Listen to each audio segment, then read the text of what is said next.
Já em funcionamento, a nova ressonância magnética Siemens Lumina 3 Tesla, com inteligência artificial, vem a somar com a ressonância 1.5 Tesla digital. Desta forma, o Santa Mônica Imagem está trazendo benefícios incríveis para toda a população da região do Alto Uruguai. É a associação entre tecnologias de ponta e profissionais altamente qualificados por trás do seu diagnóstico. Santa Mônica Imagem, confiança no diagnóstico por imagem.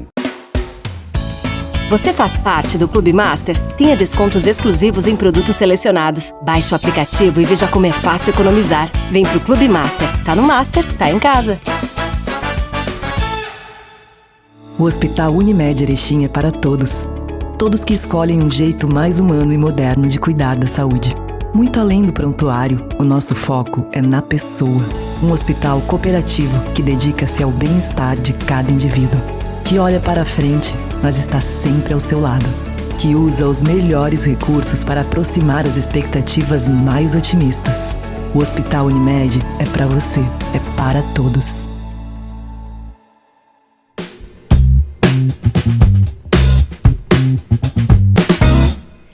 Olá, estamos chegando para mais um programa Viver com Saúde. E hoje nós estamos aqui no Centro Hospitalar Santa Mônica para trazer um pouco de informação para você.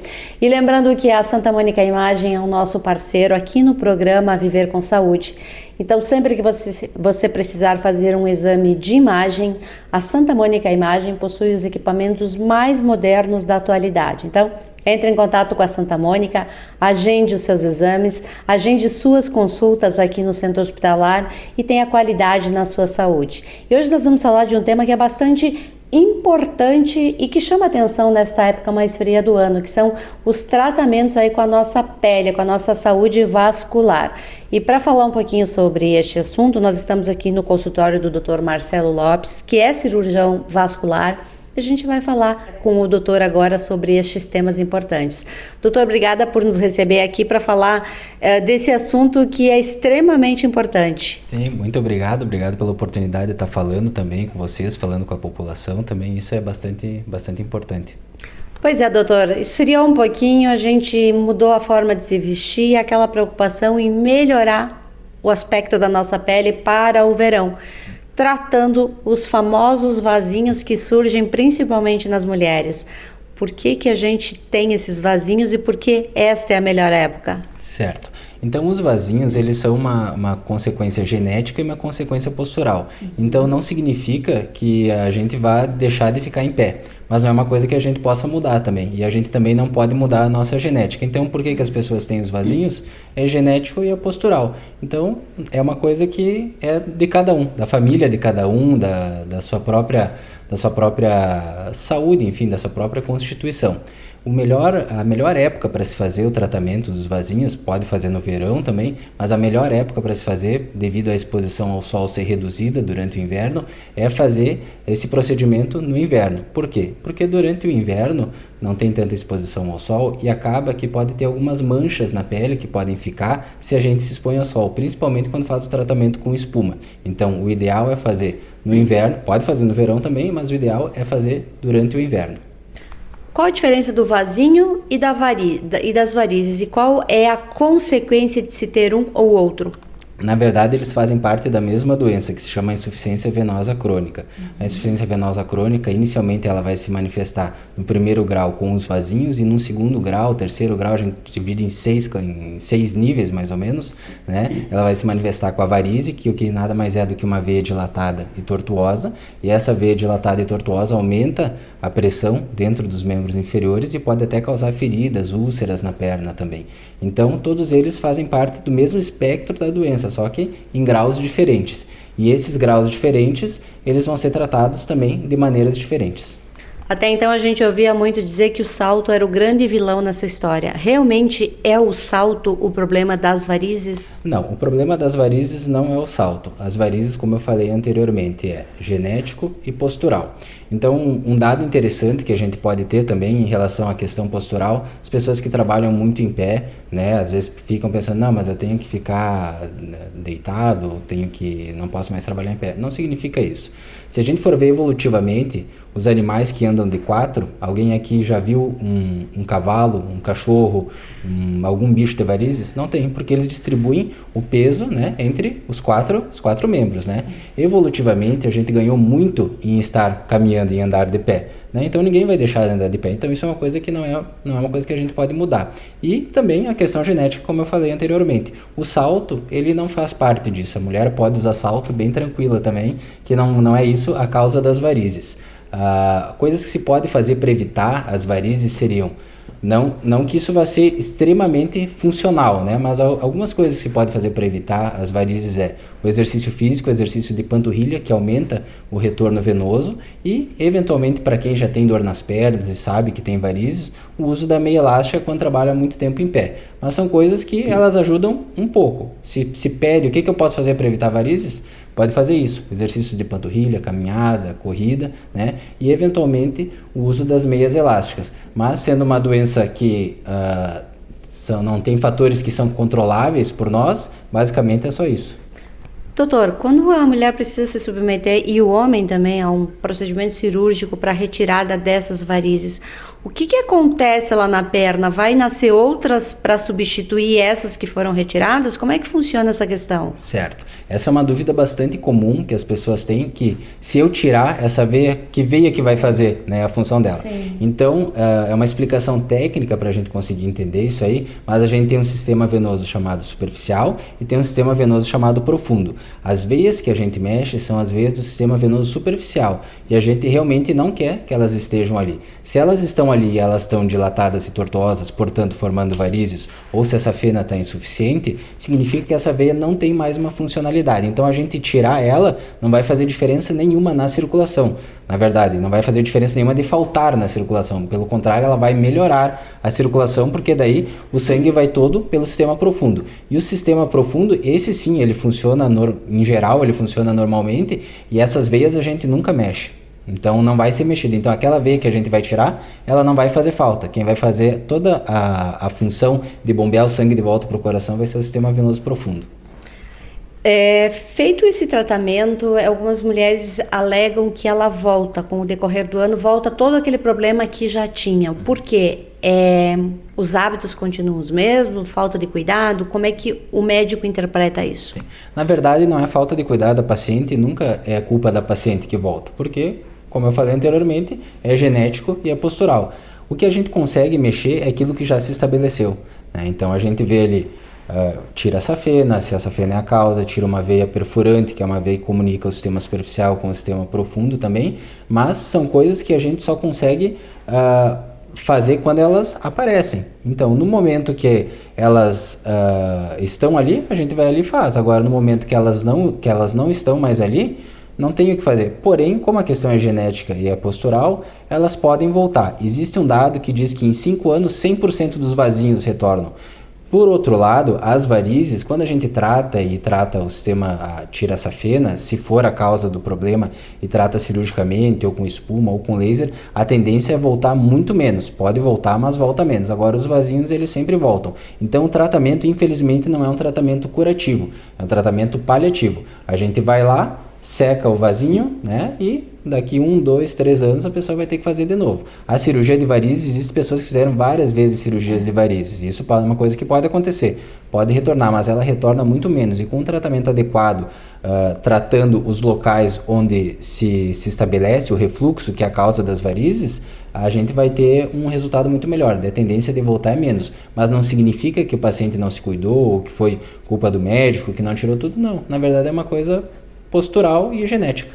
Pois é, e é possível viver com aquelas varizes grossas que aparecem na perna se não tiver dor? Ou sempre é recomendado que faça a retirada dela? Na verdade, o que dita se vai ser feito o tratamento ou não é a sintomatologia do paciente e se o paciente está disposto a fazer isso. É possível viver? Sim, é possível viver com essas varizes grossas na perna, mas com o tempo se estabelece o inchaço, depois começa a ficar uma coloração mais marrom na perna, que a gente chama de dermatite ocre, e na sequência pode aparecer a úlcera, uma úlcera que é uma ferida na perna, né? Então é sempre recomendado que a pessoa trate, para que não evolua para os graus mais graves.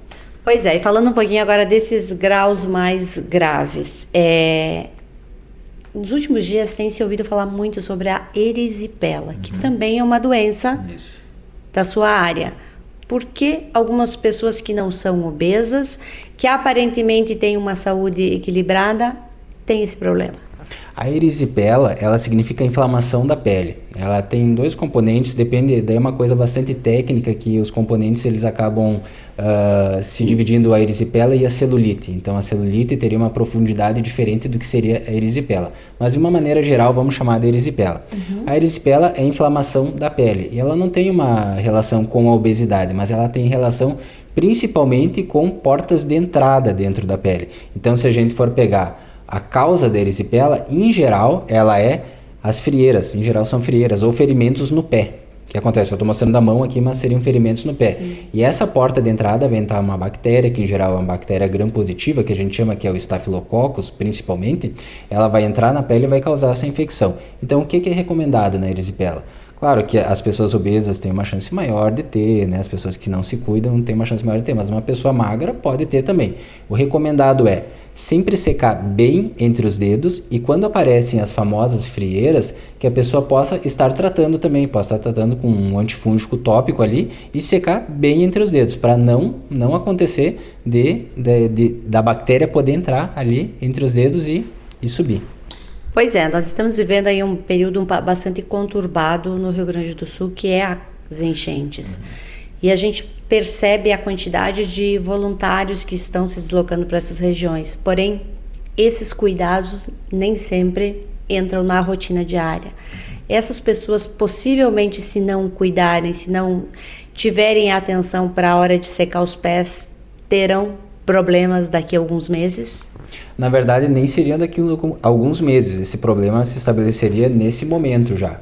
Então, essas pessoas que se dispuseram a ir lá ou que foram por serviço mesmo, por obrigação de serviço, trabalhar, elas têm que ter muito cuidado, né? Nesses ambientes, assim, há um componente que a gente chama de pé de trincheira, né? Que é um termo militar, que é o pé de trincheira, é aquele que fica com o coturno muito tempo molhado e ele vai acabar fazendo isso aí, às vezes causa uma infecção grande no pé, na pele, pode virar uma erisipela. Então, na medida do possível, quem quem sofreu com isso e quem está ajudando com essas enchentes, que possa também estar cuidando dessa maneira, né? Acabou o seu turno de serviço ali, ou teve um momento que pôde descansar, secar bem entre os dedos. E qualquer sinal de ver que tem alguma lesão aparente na pele e com um vermelho subindo, que seria a erisipela, para fazer a infecção da pele, procurar algum médico para que possa tratar.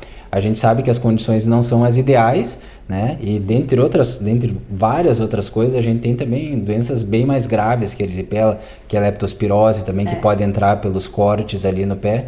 E isso é uma coisa que já está acontecendo e vai acontecer durante algum tempo enquanto a gente tiver essas enchentes, né? E a previsão agora é de mais chuva, né? Então provavelmente vai ser uma coisa bastante frequente.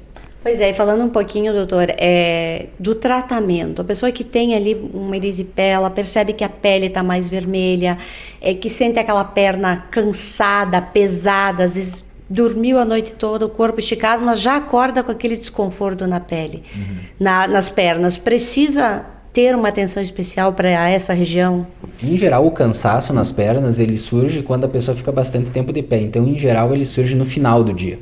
Então, no começo do dia, a pessoa tende a não ter muita dor nas pernas, né? Depois, porque ela deitou, ela ficou com as pernas para cima, ou ela, enfim. Depois, ao longo do dia, ela vai sentindo as pernas mais pesadas. E daí, sim, essa pessoa tem que procurar para ver se tem varizes e ver se tem que fazer algum exame. A erisipela também causa esse cansaço nas pernas ou ela só causa aquela vermelhidão e a dor? A erisipela, em geral, ela causa a vermelhidão e a dor, mas o cansaço nas pernas não é uma constante. O que acontece muito comumente na erisipela é uma consequência da erisipela, que é o linfedema. A gente tem os vasos, a nossa circulação ela é composta por artérias, por veias e por vasos linfáticos. As artérias levam o sangue até as extremidades, até os tecidos, as veias levam o sangue de volta até o coração, e os vasos linfáticos eles recolhem os restos, principalmente os restos que contêm gordura que fica na circulação, ele recolhe e manda para dentro da veia. Cada vez que se tem uma erisipela, a gente acaba obstruindo um pouquinho esse vaso linfático e não tem o que fazer. E se repetindo isso, o membro tende a ficar um pouco mais inchado e causar o linfedema. E o linfedema é uma causa de erisipela. Então a gente vê que se estabelece um círculo vicioso. Quanto mais erisipela eu tenho, pior fica a minha circulação linfática, eu tenho linfedema. E o linfedema vai proporcionar novas chances de ter erisipela. Então é uma coisa que tem que ter bastante cuidado e não deixar começar. Se começar, tratar e fazer um tratamento adequado para que não se repita mais. Muito bem, nós estamos apresentando o nosso programa Viver com Saúde. A gente vai fazer uma pequena pausa e já retorna. Na dianteira da medicina diagnóstica, o Santa Mônica Imagem apresenta um novo marco, a chegada da ressonância magnética Lumina 3 Tesla com inteligência artificial. Agora, é fácil ter acesso à mesma tecnologia encontrada nos melhores hospitais do mundo, representando o cuidado de saúde mais avançado, personalizado e confiável para você e sua família. A sua jornada para um cuidado de saúde de classe mundial começa aqui no Santa Mônica Imagem. Você faz parte do Clube Master? Tenha descontos exclusivos em produtos selecionados. Baixe o aplicativo e veja como é fácil economizar. Vem pro Clube Master. Tá no Master, tá em casa. Somos vizinhos, conterrâneos e profissionais de saúde. Aqui tem gente. Aqui tem vida. Aqui tem Unimed. Voltamos com o nosso programa Viver com Saúde, o nosso programa que tem um oferecimento da Unimed Erechim. Na hora de cuidar da sua saúde, para que você também tenha tranquilidade, é importante ter um plano de saúde. E a Unimed possui planos de saúde, possui um serviço excelente voltado para esse cuidado. Então, para você conhecer um pouquinho mais dos planos de saúde, conhecer toda a estrutura de saúde que a Unimed possui, você pode agendar uma visita pelo 3520-6100, estar indo até a Unimed, conhecendo a melhor forma de cuidar da sua saúde. E também o Master Supermercados, que cuida da sua alimentação para que você tenha saúde. Na hora de fazer as suas compras, Master Supermercados. E a gente está aqui no Centro Hospitalar Santa Mônica, conversando com o Dr. Marcelo Lopes, que é cirurgião vascular. A gente está falando desta área que é muito importante para a nossa saúde. Doutor, às vezes as pessoas confundem um pouco o cirurgião vascular com o cirurgião cardiológico. São duas áreas parecidas em alguns aspectos, né? Sim, o cirurgião vascular, ele é responsável por tratar toda a circulação periférica. Então, ele é responsável por tratar as veias, por tratar as artérias, tratar a parte da barriga também, da circulação, e as artérias carótidas também, as artérias de membros superiores. Mas o cirurgião cardiológico, o cirurgião cardíaco, na verdade não existe mais cirurgião cardiovascular, existe cirurgião cardíaco ou cirurgião vascular. O cirurgião cardíaco é responsável por fazer as cirurgias cardíacas propriamente ditas. Então, na sua formação, ele é um cirurgião que ele faz todas as cirurgias cardíacas, que são cirurgias bastante complexas. Por outro lado, o cirurgião vascular, ele não está treinado para fazer a cirurgia cardíaca. Então, basicamente, se a pessoa tem uma artéria obstruída no coração, tem algum problema numa válvula e vai fazer isso de maneira aberta, quem faz isso é o cirurgião cardíaco. Se a pessoa tem algum problema de circulação periférica, daí a cirurgia vascular ela é muito ampla, né? Então a cirurgia vascular ela pode fazer acessos para fazer hemodiálise, onde a gente faz as fístulas nos membros superiores, pode colocar catéteres para quimioterapia, que a gente chama de portocates também, pode fazer o tratamento das varizes, pode fazer o tratamento das carótidas, pode fazer o tratamento dos aneurismas, pode fazer isso de maneira aberta, ou seja, com cortes, ou pode fazer isso de maneira endovascular, que é quando a gente faz tudo por punção e faz o cateterismo, mas não o cateterismo cardíaco, o cateterismo dos vasos periféricos. Uma das doenças mais silenciosas que se tem, e pelos estudos, grande parte da população em algum momento da vida vai sofrer, é com a questão da hipertensão. O que a hipertensão tem a ver com as doenças das carótidas? Certo. A hipertensão é uma doença bastante prevalente no nosso meio. E a gente tem que saber que ela é uma doença silenciosa. Essa é a principal coisa, esse é o principal recado que a gente tem que passar para a população. Ela é uma doença silenciosa, porque frequentemente nos consultórios cardiológicos e às vezes até no meu consultório vascular, eu ouço, não, mas eu tenho pressão alta, mas eu não sinto nada. Esse é o problema, né? A pessoa não sentir nada e daí ela acha que está indo tudo bem. Em relação às consequências da hipertensão, elas são várias, né?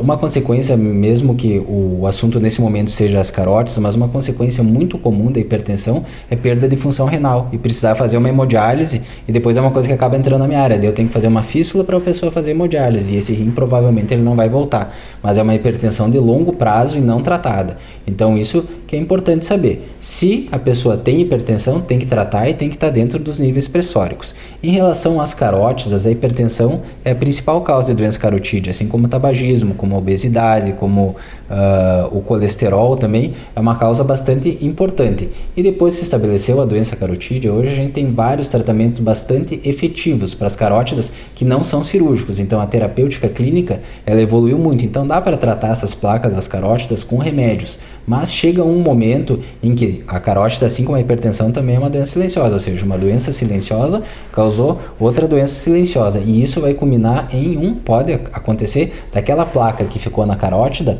ela deslocar e embolizar, que a gente chama, ou seja, sair de um lugar e ir para outro e obstruir uma artéria do cérebro, porque a carótida está levando sangue para o cérebro. Quando uma placa da carótida se desloca, ela vai causar o que é popularmente conhecido como um AVC. Então, a partir de um determinado grau de obstrução, ou quando já se estabeleceu o AVC e a pessoa tem uma boa perspectiva de ficar bem novamente, a cirurgia das carótidas está indicada.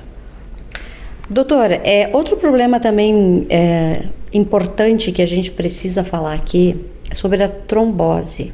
Algumas pessoas até têm uma trombose em virtude de medicação, outras por uma questão de saúde. Qual a diferença e como a gente identifica ela? Certo. As tromboses, elas são classificadas com uma etiologia determinada, que pode ser a primeira etiologia. A etiologia é a causa. A primeira causa dela pode ser a pessoa que fez alguma cirurgia ou ficou muito tempo parada e o sangue fica parado. A pessoa não vai estar fazendo aquele sangue circular. E não fazendo esse sangue circular e o sangue ficando mais... Claro, ele não vai ficar parado, mas ele vai ter a menor mobilidade, principalmente em cirurgias de joelho, cirurgias de quadril, né, alguns outros tipos de cirurgias que diminuem bastante a mobilidade do paciente no primeiro momento. Essa é uma causa determinada de trombose. Então a gente tem uma causa, tem uma explicação. Então a pessoa tem trombose porque ficou bastante tempo parada em vez de uma cirurgia, né? Então, essa é a primeira causa. A segunda causa são os pacientes que têm trombofilias, ou seja, que têm causas familiares. Mesmo caminhando, estão funcionando normalmente, eles começam a ter tromboses. Então, é muito comum que uma pessoa na família tenha trombose, a outra tenha também, e seja um fator do próprio sangue, um fator hereditário. E 50% das tromboses, elas são idiopáticas, ou seja, elas não se sabe de onde que vem essa trombose. Então, daí a gente vai decidir se vai manter o tratamento a curto prazo, 3 a 6 meses, ou se essa pessoa vai ter que fazer um tratamento contínuo, né, pelo resto da vida. Quando ela for uma trombose causada por medicação?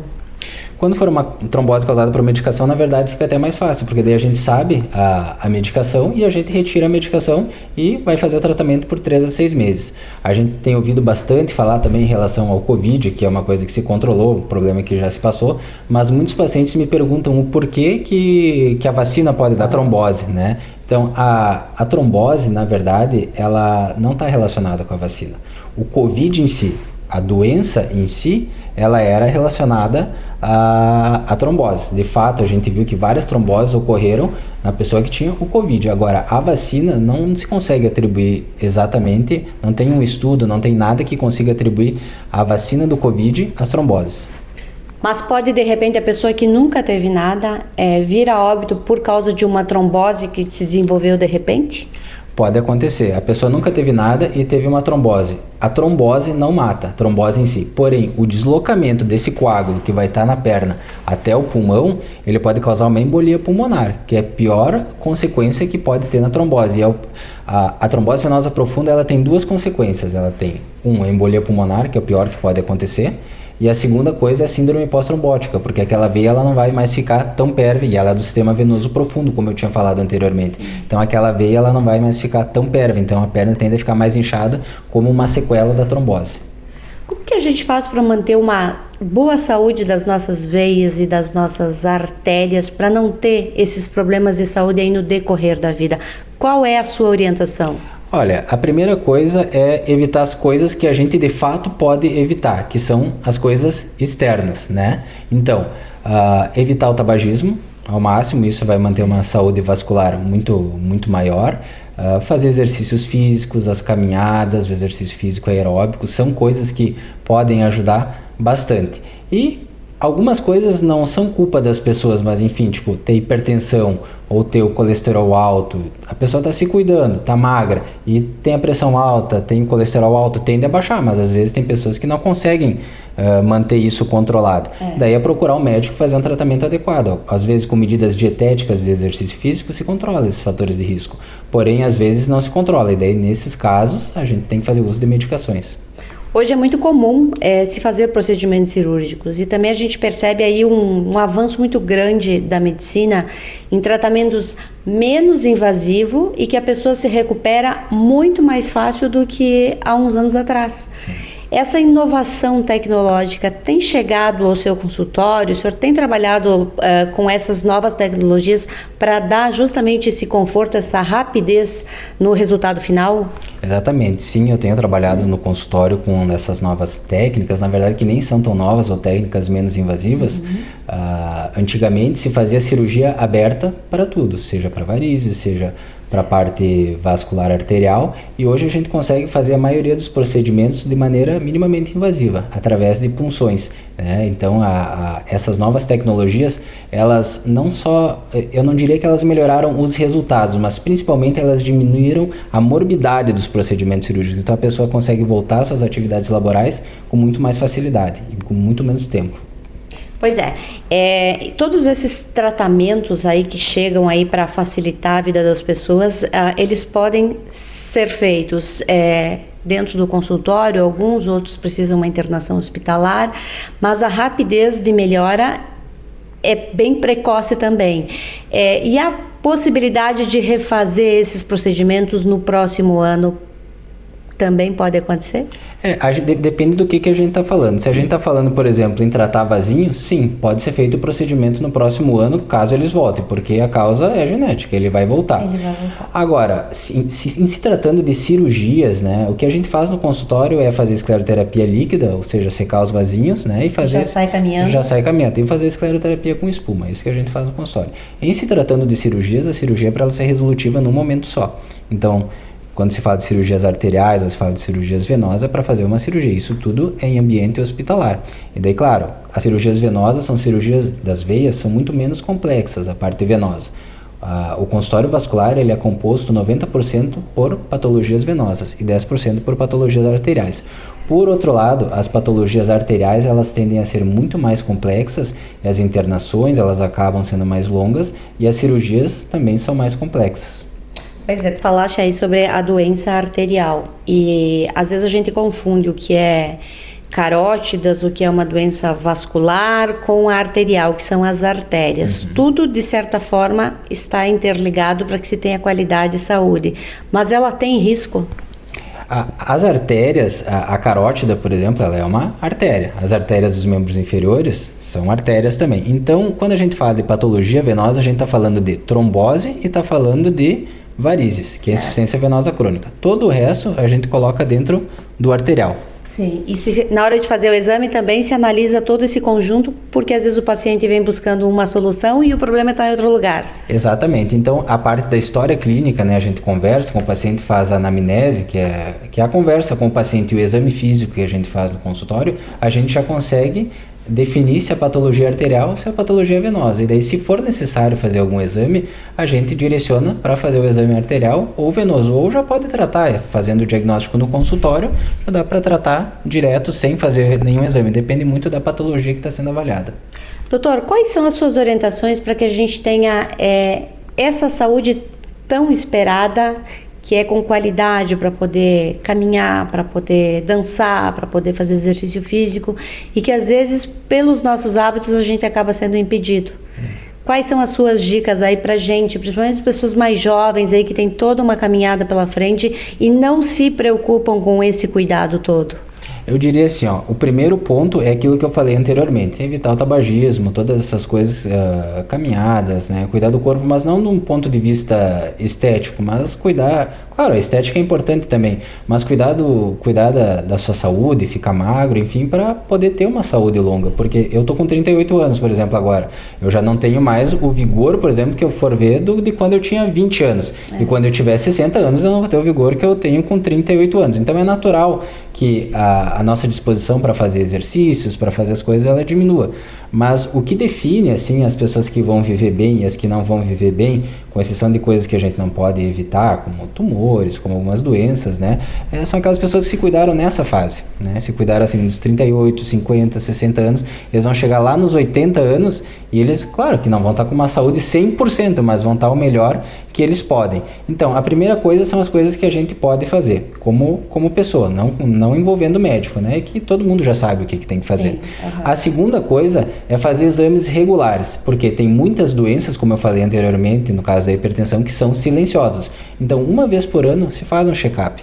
E a gente eventualmente nem sabe que tem hipertensão. A maioria dos casos de hipertensão se chama de hipertensão essencial. Ou seja, a pessoa não tem culpa de ter hipertensão, mas ela tem e ela nem sabe que ela tem uma hipertensão.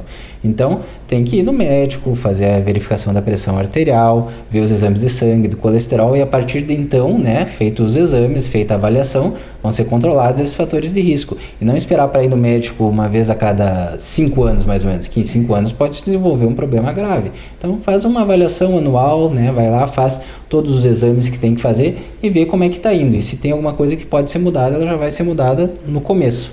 E aqueles idosos que não gostam de caminhar, têm dificuldade e isso acaba levando a eles a não querer fazer um exercício físico, não querer um apoio até de um fisioterapeuta. Quais são as dicas? Olha, se a pessoa tem dificuldade de caminhar e isso causa dor nela, ela deve tratar a causa dessa dor. Por outro lado, tem algumas outras coisas que podem ser feitas, alguns outros exercícios que envolvem piscina, que envolve bicicleta, alguma bicicleta em casa, enfim, sim, que podem ajudar também. Então, não tem assim uma desculpa para não fazer nada. Ninguém nasceu para ficar parado. É verdade. Doutor, obrigada por nos receber aqui no seu consultório. Sucesso e que o senhor continue ajudando de todas as formas que tem ajudado muitas pessoas que aqui chegam. Muito obrigado e novamente eu agradeço pela oportunidade de estar falando para a população e estar podendo dar essas dicas. E a todos vocês uma boa noite.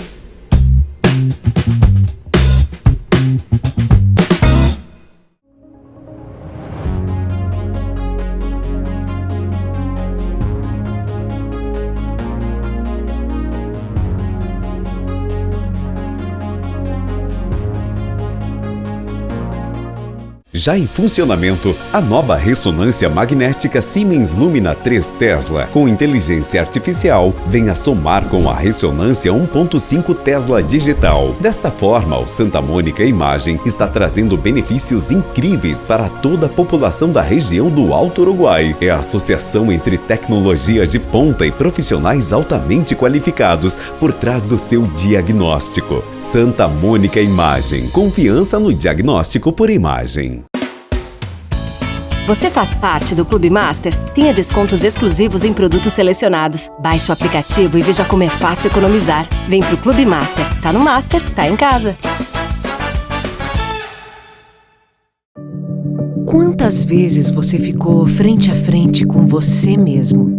Desse jeito, no espelho, olhando dentro dos seus próprios olhos. Se perguntando por que ainda não deu o primeiro passo para uma vida melhor, para um mundo melhor. Por que você ainda não enfrentou aquele medo que nem o seu reflexo conhece? Já pensou na rotina que deseja tanto mudar? Já se propôs a enfrentar seus desafios em voz alta? Já se encheu de coragem para tomar uma decisão como se estivesse incentivando alguém muito importante para você?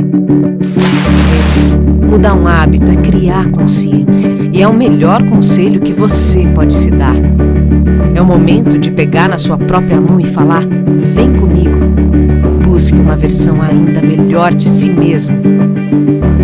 Vamos juntos? Mude um hábito. Unimed.